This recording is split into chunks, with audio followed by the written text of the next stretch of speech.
Now, even though we might have to pay an arm, a leg, the unmentionable, and maybe a kidney for a litre of petrol, India is still moving rather rapidly to a petrol-dominant automotive society as compared to the diesel craze that was a couple of years ago. And the one manufacturer that has done more to make petrol engines more fun and more, well, performance-oriented in the past is, of course, Honda. But does Honda still have it? Does the iVTEC still kick in, yo? And can the Amaze petrol put a smile on people's faces? And is it a good starter car? That's today's video for you guys.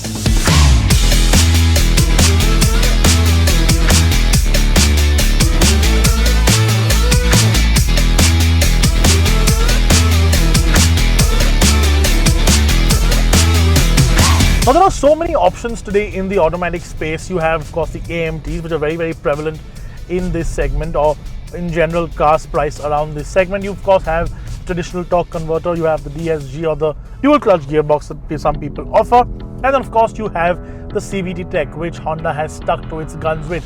Now, in general, you will find a lot of Japanese cars with CVT tech because that's a gearbox and a tech that they do use a lot on their Japanese domestic market, or JDM cars.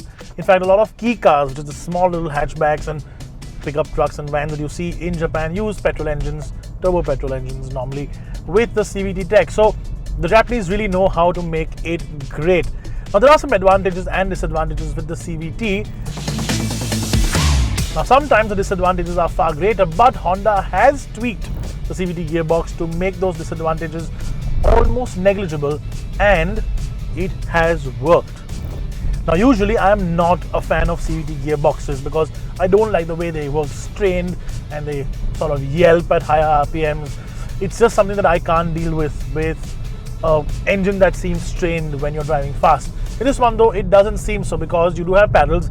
It's a stepped CVT, which means that it sort of changes the geometry of the CVT gearbox, or the ratio of the CVT gearbox and the ratio of the way the belt functions, to almost give you like this gear shift sense. It's not actually shifting gears, but it makes you feel like you're doing that.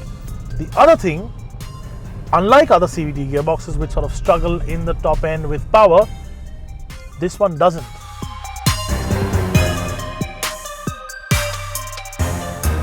Now, what they've done is this. Now, that 1.2 litre engine under the bonnet is a 90 horsepower engine. We've seen that on other cars, of course, for a long, long time.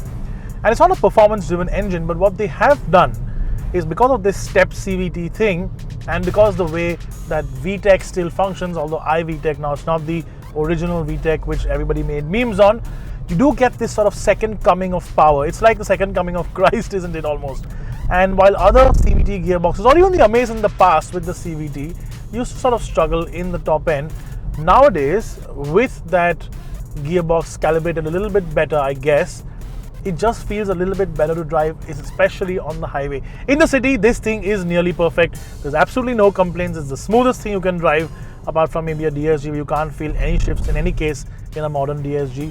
But this thing in the city, I mean, to just potter around is almost unbeatable.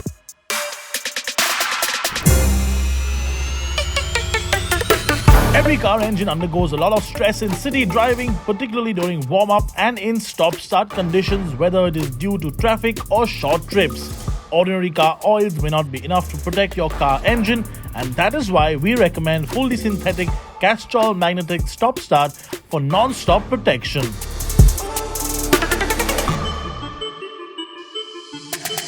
But as I was talking about, on higher powered runs, you don't feel that lack of power anymore. It does have a little bit more power that it gives you in the mid and the higher range, something that Honda was notoriously famous for doing in the past too. You had to rev the absolute pants of Honda engines for them to make power, and this does that.